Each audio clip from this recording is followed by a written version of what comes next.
Hola amigos de Cuatro Vientos, ¿qué tal? Qué gusto saludarlas, estimadas audiencias, aquí en nuestro portal, en nuestra página de Cuatro Vientos en Facebook. La más cordial de las bienvenidas a este programa especial 4B Entrevistas, amigos, con el tema del futuro fiscal que nos depara con el nuevo tratado de acuerdo comercial entre los países de Norteamérica, Canadá, Estados Unidos y México. En este día que es martes 27 del mes de mayo del año 2020, 10 de la mañana con 5 minutos, tiempo de Baja California. Y vaya invitado que tenemos, Olga Alicia, que vaya invitado que tenemos el día de hoy. Le vamos a dar la más cordial de la bienvenida, pero primero me gustaría mucho, Olga, que lo presentara. Si tienes datos, por favor, de un amplio, vasto currícula del doctor Octavio Torre de Estefan. Adelante, Olga.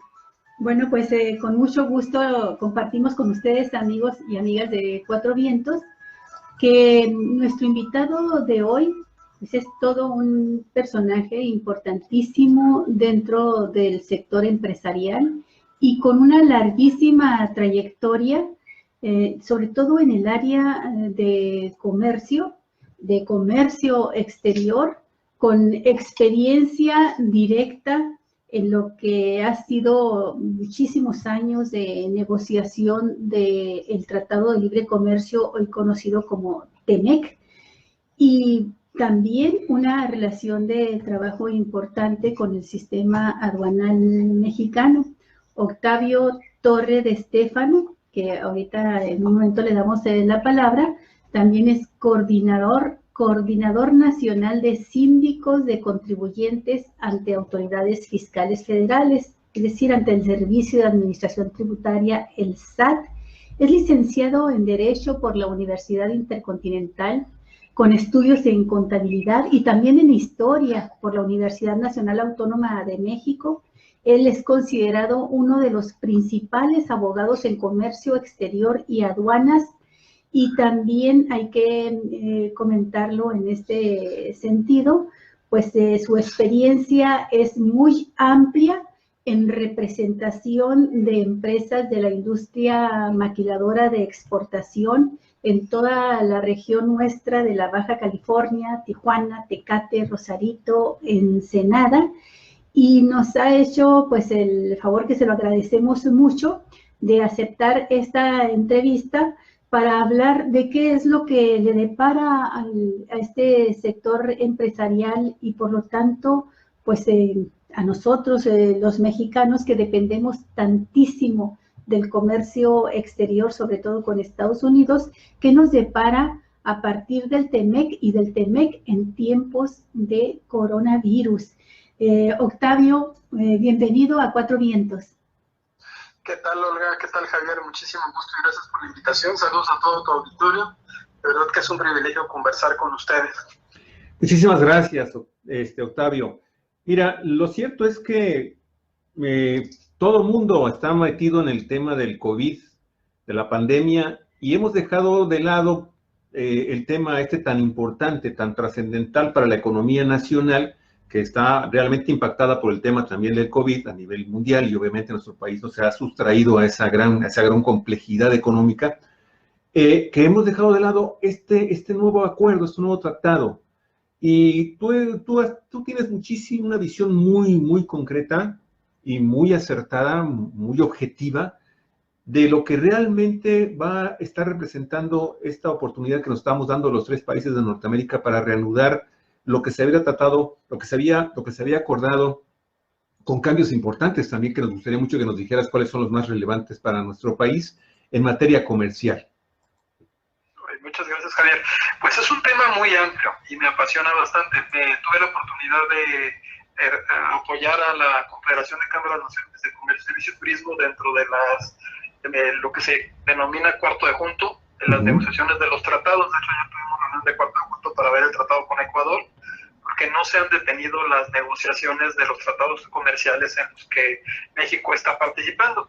Recordemos que los tratados, como un acuerdo internacional, pues tiene como objetivo el generar beneficios para los nacionales, es decir, que nosotros como mexicanos tengamos una mejor plataforma de acceso al mercado de nuestros servicios y de nuestros bienes. Los tratados ya no nada más toman en consideración el cruce por las aduanas o por las fronteras de productos, que es lo que vemos mucho en Baja California, Así es. sino también la exportación o la importación de servicios. Y es donde podemos identificar, por ejemplo, que hay la parte de la época tecnológica en esta pandemia del COVID, pues ha sido totalmente disruptiva. Y hay empresas que han logrado subirse a esta plataforma tecnológica y hay otras que les ha costado más trabajo. Tratándose de cuestiones que tienen que ver con la manufactura, pues obviamente la manufactura en muchos de estos casos pues, se tiene que hacer con la mano de obra de un humano. Así es. Pero también hay una tendencia que va hacia la cuestión de los algoritmos y de los robots. Entonces es un tema sumamente amplio. El Telecán como tal, Javier y Olga, tenemos que remontarnos al inicio de las negociaciones del Telecán que se dan en los 90. Recordemos el tipo de gobierno que teníamos, ¿no? Y las negociaciones en principio con el gobierno de Estados Unidos, con el equipo de George Bush. Posteriormente se sube el primer ministro de Canadá, o sea, es decir, en principio una negociación bilateral, posteriormente se hace trilateral y tenemos un tratado que entra en vigor en 1994. De 1994 hasta el 1 de julio del 2020 va a estar en vigor este tratado. Este tratado, pues obviamente en su momento, Javier, como ustedes son de la frontera, pero en su momento pues veían que había una gran distancia entre una superpotencia, Estados Unidos y México y Canadá, que la seguimos teniendo, pero no encontraban cómo podían integrarse las cadenas de valor para que se llevaran a cabo procesos de transformación para poder colocar productos en las cadenas de abasto. Realmente la intención era cómo mejorábamos nuestras condiciones los tres países para hacer negocios. Pero había una asimetría que sigue existiendo, una asimetría muy grande. Entonces, ¿de qué manera vamos a poder nosotros como mexicanos competir? Pues después de más de 20 años, este tratado ha reflejado, hasta antes de la pandemia, que es uno de los tratados más importantes en el mundo, que nos llevaba a nosotros concentrábamos términos de Producto Interno Bruto de todos los países, que son alrededor de más de 190 países, más de 194 países, nosotros concentrábamos el 25% del Producto Interno Bruto mundial, obviamente por la gran capacidad de consumo que tiene Estados Unidos.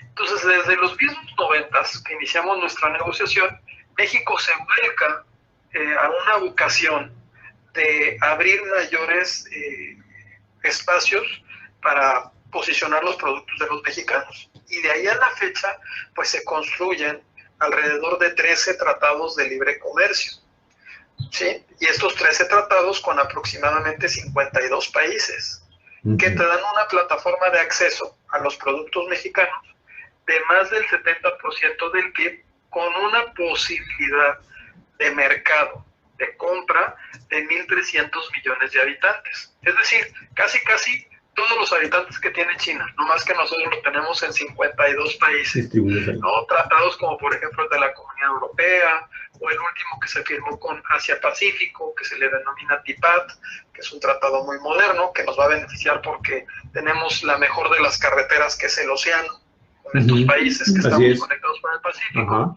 Y bueno, todo eso se da en esos sexenios. En sí, llegamos a la época de Trump, fíjate. Y es cuando llegamos a la época de Donald Trump, donde en 2016, en pre-campaña, advierte que quiere cancelar el Telecán. Y nos pone a temblar, ¿verdad? Nos pone de rodillas por lo que estás diciendo, estos antecedentes importantísimos de lo que representa este tratado para nuestro país en particular, ¿no? ¿Cómo salimos con Donald Trump, Octavio, con las presiones tan fuertes que ejerció sobre nosotros? Claro, tú ya desmenuzarás el análisis, pero ¿crees que fue un tratado, ahora conocido como TEMEC, la renegociación del Telecán, que salimos con dignidad o salimos con sometimiento? Salimos con dignidad, y como en cualquier tratado, no en todas ganas. O sea, hay un principio y un tip de un negociador que me gusta mucho, que te dice que un no es el fin de la negociación, es el principio. Y y eso lo ves tú incluso en tu relación familiar, ¿no? Cuando tu marido te pide, oye, dame chance de irme con mis cuates, no, y lo dejas ir.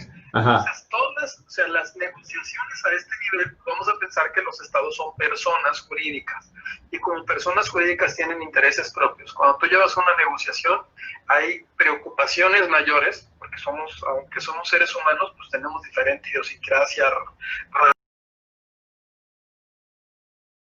Entonces, Donald Trump y el Tratado de Libre Comercio para nuestro país. Sí, oye, sabes que tuve que dejar mi cátedra en la UABC exactamente por los temas de los viajes, Sí. porque cuando te adentras en el tema de apoyar a tu país a través de una confederación como la Concanaco, donde soy vicepresidente de sus síndicos, pues es el tiempo que le tienes que invertir es amplio, ¿no? Claro. Y no estábamos acostumbrados a llevar a cabo nuestras reuniones virtuales, todas son presenciales por temas de seguridad, porque tienes incluso algunos documentos que firmas de confidencialidad. Entonces, tuve que dejar la cátedra de la UABC, espero que en algún momento pueda recuperar la de legislación aduanera, porque pues era imposible, la agenda que tienes es de 24 horas. Pero aquí nos quedábamos con Trump, ¿no? Cuando él advierte, ¿no?, cancelar el Telecán, y en ese momento pues a todos nos para las antenas, porque todos entendíamos que era necesario que se modernizara este tratado, pero no que se cancelara, ¿no? El hablar de una cancelación y de salir de un tratado tan importante para México, pues nos generaba ciertas condiciones de incertidumbre. Y luego vemos que del TPP, que era otro tratado que también prometió que se iba a salir, sí se sale. Entonces imagínate, Olga y Javier, cuando vemos que el TPP sí cumple su promesa de campaña, pues vemos que viene enseguida pues alguna reacción en cuanto al Telecán. Claro. Y ahí se abre la oportunidad de lo que se le llamó en su momento la modernización del Telecán. Sí. Yo recuerdo claramente cuando estuvimos en el kickoff en Washington, D.C., donde estuvo Robert Lighthizer, el primer ministro el representante de comercio de Estados Unidos, Cristina Freeland, que era la de Canadá, y Alfonso Guajardo por parte de México, hicieron un evento donde dan el kickoff y se sientan con sus equipos negociadores de 3-3-3 en mesas, y todos estamos abajo, ¿no? Y los discursos de cada uno de ellos fueron significativos de lo que iba a ser la negociación. Por parte de la primer ministra, por parte de Canadá, de la ministra de Comercio de Canadá, representante de comercio, pues ella establecía que era necesario que este tratado incorporara a las pymes cuestiones de género, ¿no? Que fuera un tratado más enfocado a cuestiones humanísticas, en las cuales pudiera tener una mayor penetración en las bases de los pueblos, no nada más un tratado frío relacionado con los bienes. Eso obviamente cuando lo escuchamos nosotros pues nos pareció muy interesante, ¿no? Estamos hablando de un tratado más con cuestiones humanísticas, más europeo, ¿no? Pero también nosotros en ese sentido pues decíamos, bueno, es como hipster, ¿no? Es como la parte ideológica de lo que debiera de ser. Después México, con la puntualidad que caracteriza al exsecretario Guajardo, pues habló de que era necesaria la modernización, porque había una serie de nuevas reglas de negocio, nuevos tipos de negocio. Había un comercio electrónico que no estaba contemplado, había una serie de situaciones en temas de corrupción que se tenían que incorporar, y había una serie de condiciones relacionadas con otros elementos que el tratado no tenía y que ya era insuficiente. Y él decía que era una modernización. Pero concluye Robert Lighthizer y dice, señores, no es una modernización, es una cirugía completa. Necesitamos rehacer el tratado y necesitamos rehacerlo de manera express. A diferencia de cómo se negocian los tratados, Olga y Javier, que se negocian en años. Hay tratados que puede llevarte 7 años una negociación. Este se negocia aproximadamente en 2 años, año y fracción, a través de unas rondas que se denominaron permanentes, que se hacían en cada uno de los 3 países. Y cada ronda tenía características distintas. Obvio está que México, ya con sus negociadores experimentados, muchos de ellos que empezaron a negociar desde la época del primer tratado, desde los 90s, que eran los pasantes o los directores en esa época y que ahora eran los líderes negociadores, imagínate la experiencia que tenían, ¿no?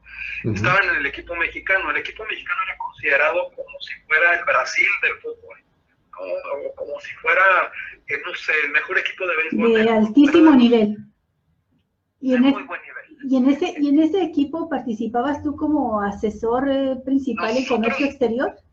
Nosotros estábamos en el cuarto de punto. Recordemos que las negociaciones las hace el sector público. Sí. Lo que hace el cuarto de punto de la negociación de estos tratados es que apoya con estadística, comentarios, hacemos aportaciones desde las perspectivas del sector en las reuniones que tenemos con los negociadores que son del sector público, varios de ellos grandes amigos.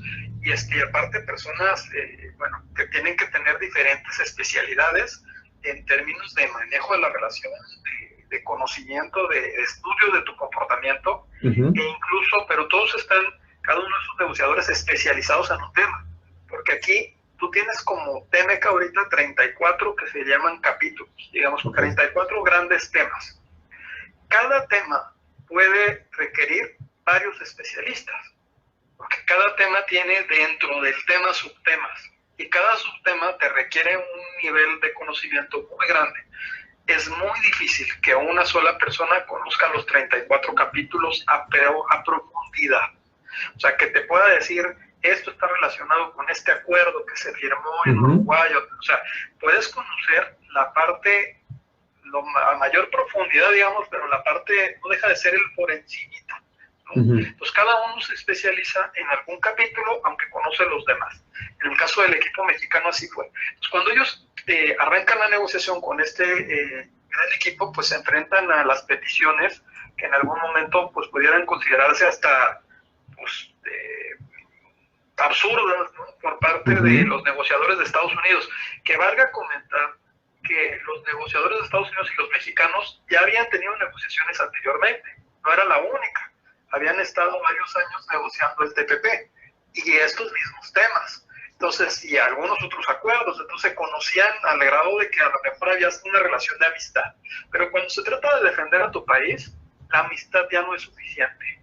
La amistad te sirve en términos de confianza para cualquier negociación, pero siempre vas a privilegiar el interés superior de tu nación. Es que es cuando te pones la camiseta, ¿no? Es como ves al Mundial y quieres que México sí llegue al quinto partido.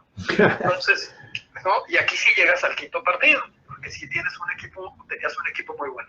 Ese primer protocolo modificatorio que se negocia, se termina concretando con la firma en Argentina, en Buenos Aires, de los dos presidentes y el primer ministro de Canadá.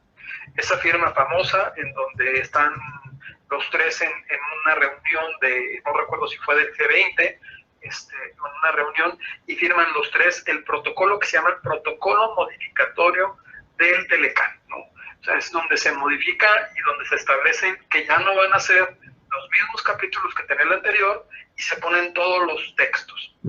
Recordemos que como en todo, Olga y Javier, el diablo está en los textos, en los detalles. En detallito, ¿no? Ahí en las líneas chiquitas. Entonces ya estaban las líneas chiquitas puestas con los textos que habían aprobado los tres equipos negociadores del gobierno pasado y se firma.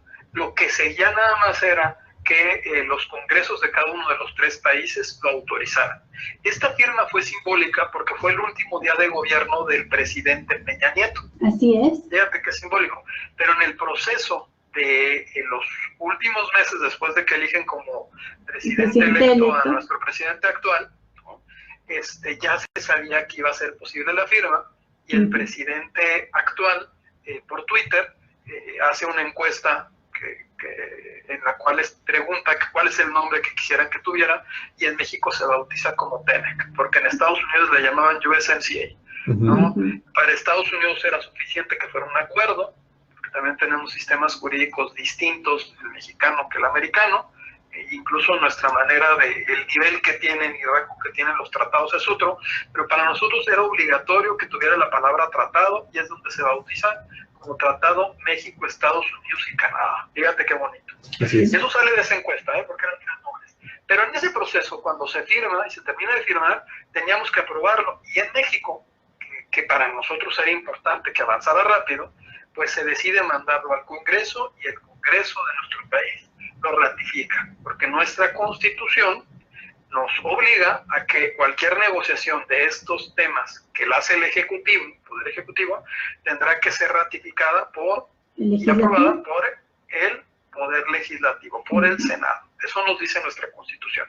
Esto es una cuestión muy natural en todas las negociaciones de los acuerdos, en donde se requiere que los ejecutivos negocian, pero los legislativos y parlamentos tienen que aprobar y ratificar. Claro. ¿Sí? Claro. Entonces México lo ratifica, Javier y Olga, y pues todos ya estábamos de manteles abiertos y felices, porque habíamos avanzado. ¿Qué pasaba? Que en Estados Unidos había una agenda política y en Estados Unidos la aprobación del mismo texto no había sido presentada. Ya se presenta, entrado el gobierno de Donald Trump, ya se presenta entrado el gobierno de Andrés Manuel López Obrador, y obviamente, como cualquier texto, y lo que la experiencia nos ha dado con los americanos, es que ya llegando al Congreso, pues tienen estos dos, los republicanos y los demócratas, ya nos había pasado en los 90s, y pues obviamente, ¿qué creen que pasa? Que los republicanos y los demócratas señalan una serie de áreas de oportunidad que tiene el tratado ya aprobado y firmado por todos, pero que podían pedir mejoras, porque para eso se lleva a aprobación a un parlamento o a un congreso, y piden mejoras, ¿no? ¿En las áreas de? ¿Mande? ¿En qué áreas principalmente, Octavio?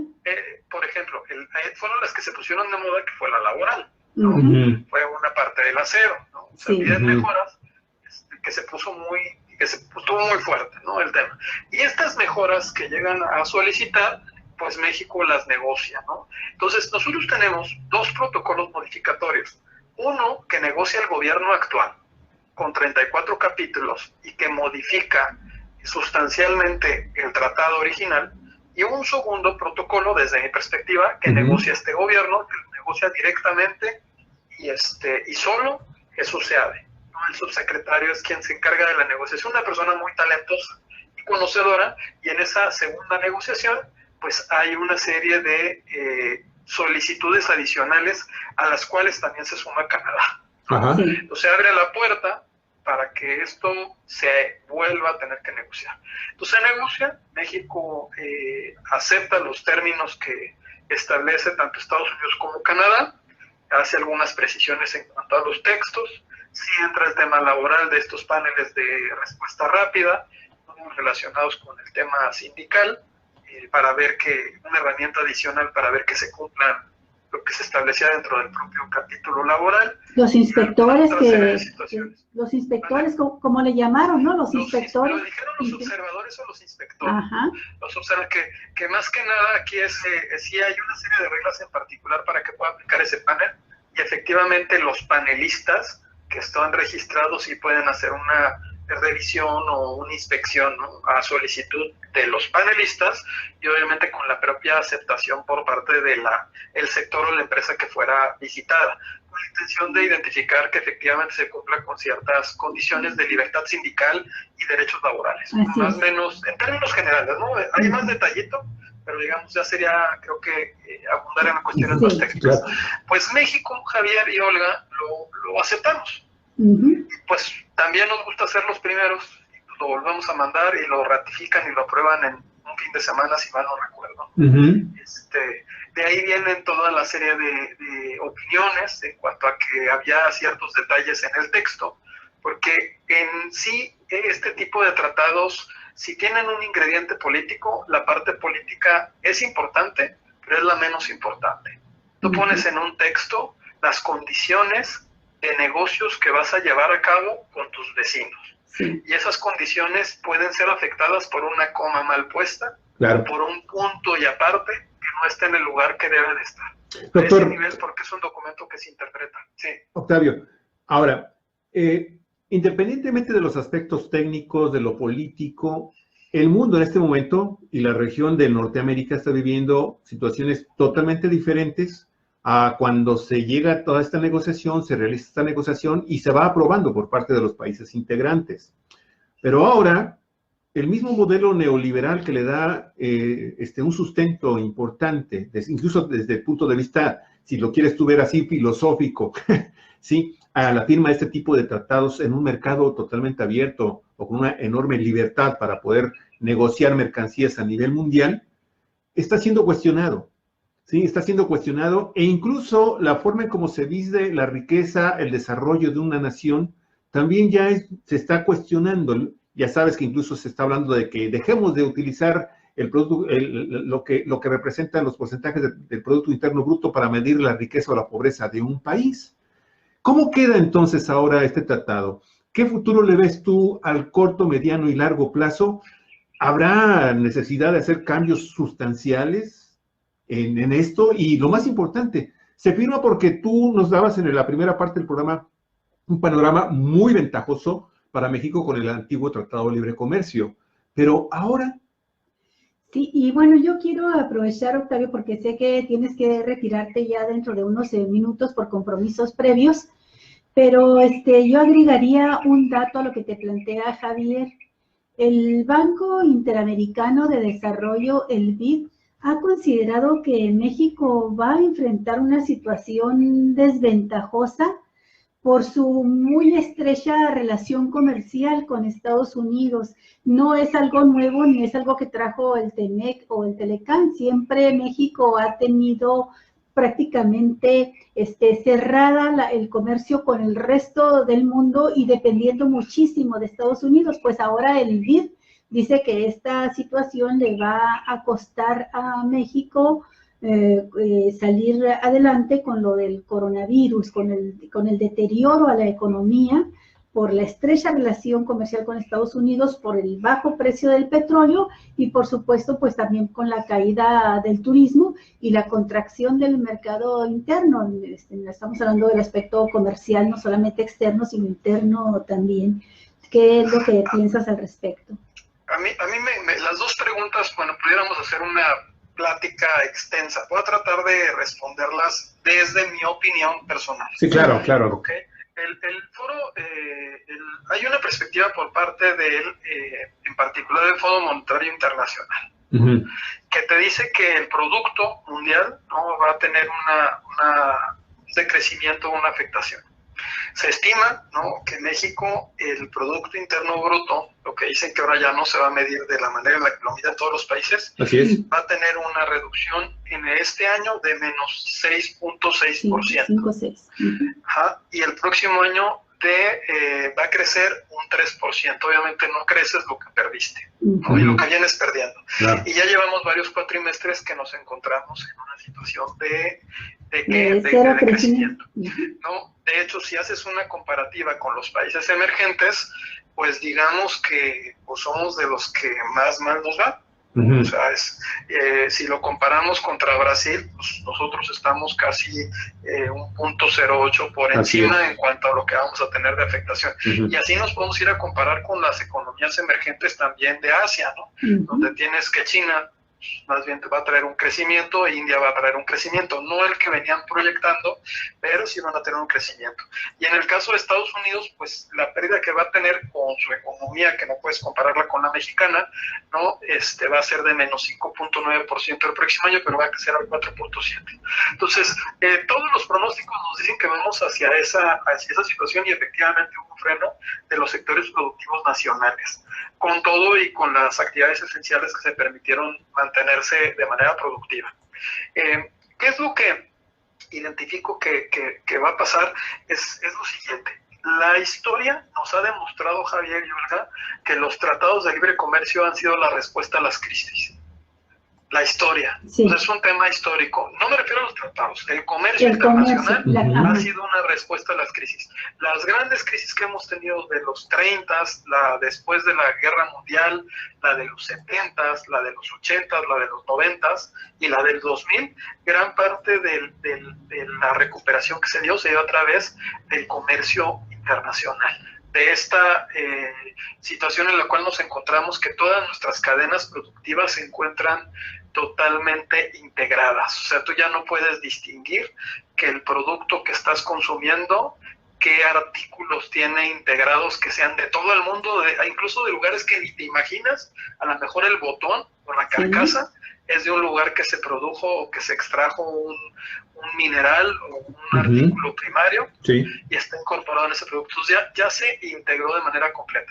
¿Qué pasa con el tema del COVID? Que se ve que se cortan las cadenas de suministro, ¿no? Por la misma tendencia que teníamos de globalización. Nuestra propia globalización generó el que también la pandemia se pudiera extender de una manera mucho más rápida. No era la misma forma en la que viajábamos en los 90s a la manera en la que viajamos ahorita. Así es. Entonces, yo no sé, tan solo tu servidor, yo creo que hacía 12 viajes al mes, ¿no? Y no traigo el nivel de alguien que está haciendo otro tipo de actividades. Entonces, esto también te lleva a que las propias empresas empiecen a pensar en desarrollar a proveedores locales, ¿no? A tratar de buscar planes B en cuanto a cuestiones de suministro. Nadie nos esperábamos una situación como esta.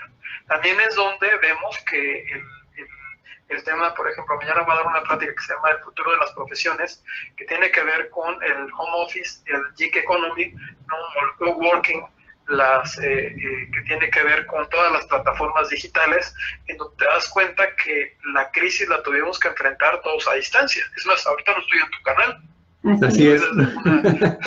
Íbamos a estar en la plataforma digital. Claro. He tenido más reuniones ahorita que las que he podido haber tenido presencialmente. Así es. Porque se redujeron mis tiempos. Y también he tenido mayor rentabilidad que la que tenía anteriormente, porque fíjate que gasto menos. Tengo menos viáticos, gasto menos en transporte, tengo más tiempo, o sea, ¿no? Pero hay algunos aspectos de los sectores que no se pueden llevar nada más al aspecto tecnológico. Es ahí donde nuestro tratado, nuestro TEMEC, incorpora un capítulo que me parece fundamental, que es el capítulo de comercio digital, y el capítulo también de comercio transfronterizo de servicios y el de inversión, ¿no? Igual que el de solución de controversias. Esos capítulos que pudieran ser, en su momento, haberse visto como, pues tenían que estar, ahorita toman mayor importancia porque la forma en la que vamos a hacer negocios después del COVID ya se modificó. Y la manera en la que lo estamos desarrollando se modificó. Y yo te voy a dar unos datos interesantes que estaba viendo para mi plática de mañana y te los adelanto. Gracias, Octavio. Identifiqué que en el 98 hubo una crisis disruptiva. ¿No? Que hubo una crisis tecnológica disruptiva en la cual varias de las empresas que conocemos nosotros, ¿no? Actualmente, que son las empresas de tecnología, incorporaron, hicieron una serie de mejoras que se vieron reflejadas hasta 2003, 2008, 2017. Estoy hablando de 10 a 20 años. Uber, Airbnb, ¿no? Netflix, y de la caída de otras grandes empresas como Kodak, ¿no? Como Blockbuster. ¿Sí? Okay. Incluso, te voy a decir, si los cines ahorita no se ponen las pilas y empiezan a dar otro tipo de valores agregados, en una de esas también los cines van a cambiar. Claro. O sea, literal, yo creo que van a regresar los autocines. Sí. Qué interesante. En muy breve, nos has dicho lo que ha significado en términos tecnológicos la evolución y la desaparición de las especies, vamos a decirlo de esa manera, y la aparición de nuevas especies, ¿no? Pues sí, y este tratado, concluyendo con lo que me preguntaba Javier, sí requiere retos para los mexicanos. El tratado entra en vigor el 1 de julio de este año. Yo realmente veo que no se encuentran preparados los sectores. Ese es otro tema. O sea, que sí funcionamos a la mexicana, a la latina, de pues ya cuando pase, o al 20 para la 1, o cuando estudiamos para el examen un día antes, pero tendríamos que haber estudiado un año antes, ¿no?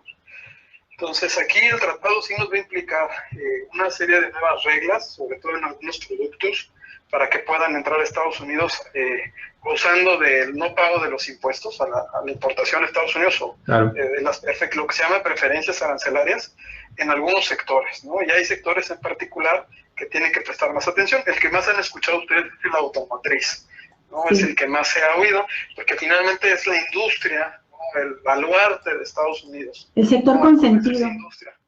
Pues es el sector que ha dirigido gran parte de la política económica en Norteamérica. O sea, si tú vas a Europa, la forma en la que te trasladas en Europa es en tren y en metro, ¿no? Y es muy económico, o sea, el vehículo casi no lo usas. En el caso en Estados Unidos, de ver cómo te quieras transportar aquí en tren, quieres llegar a Los Ángeles en tren, llegas, no sé, si llegas, ¿no?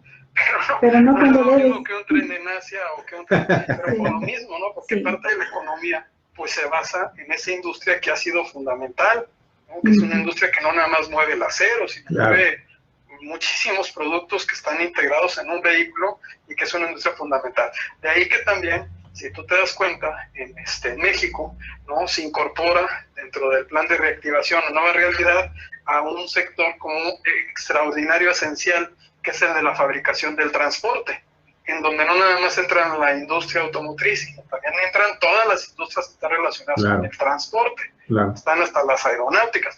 ¿Por qué? Pues porque tienes que estar sincronizado, porque están tan integradas tus cadenas, que si tú no empiezas a trabajar en México, no, pues obviamente Estados Unidos tampoco puede trabajar.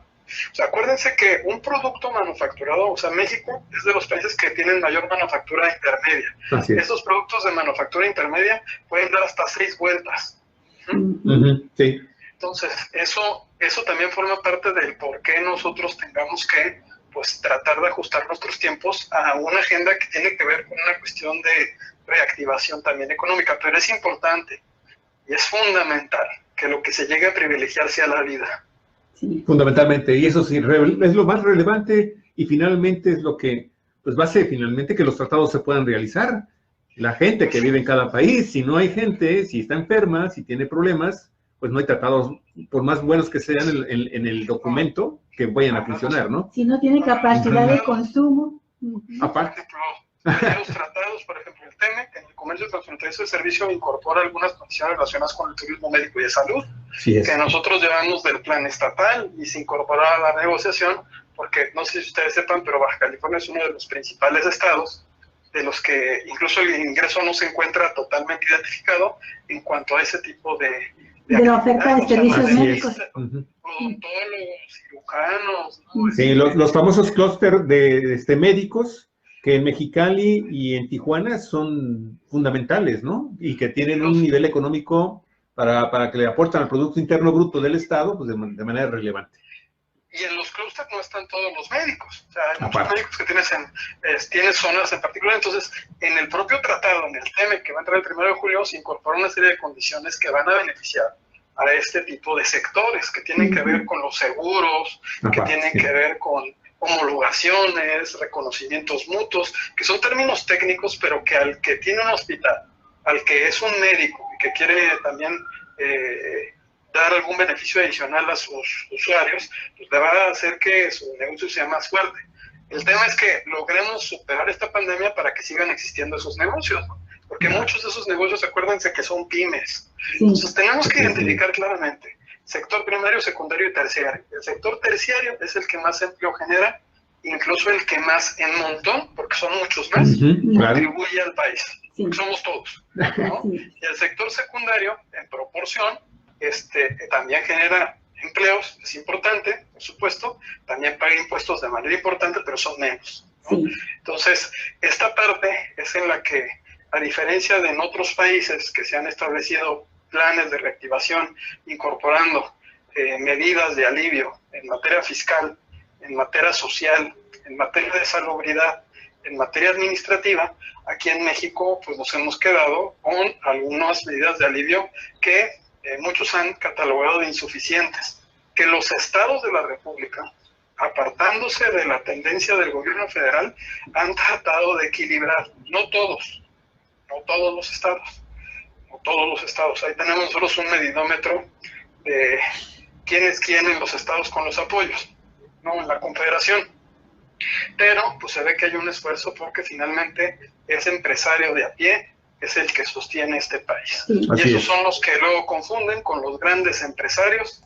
Y pues realmente estos empresarios son, como le dice el presidente, el pueblo también. Así es pueblo también. Oye, Octavio, yo quiero comprometerte públicamente para que abordemos este tema, esto último que acabas de mencionar, los apoyos, los programas especiales que requiere este sector de la economía fundamental, que son las pymes, las pequeñas y medianas empresas, y su relación con el fisco, porque me imagino que tú tienes mucho trabajo ahorita en esta representación que tienes ante el SAT, de pues los empresarios del sector del comercio, ¿no? Y de otras áreas. Síndico de contribuyentes. Y también...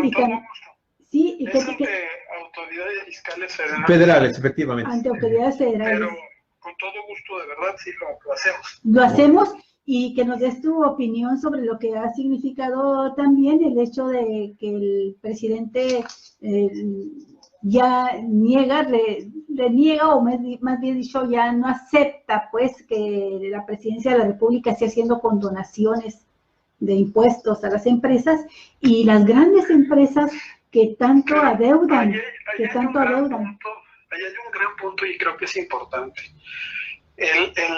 La condonación sí, efectivamente la Constitución fue modificada. Sí. En cuanto a lo que son las contribuciones, se especifica que hay diferentes tipos de contribuciones, no todas son impuestos. Pero sí es un tema como que más técnico y ya lo abordamos después.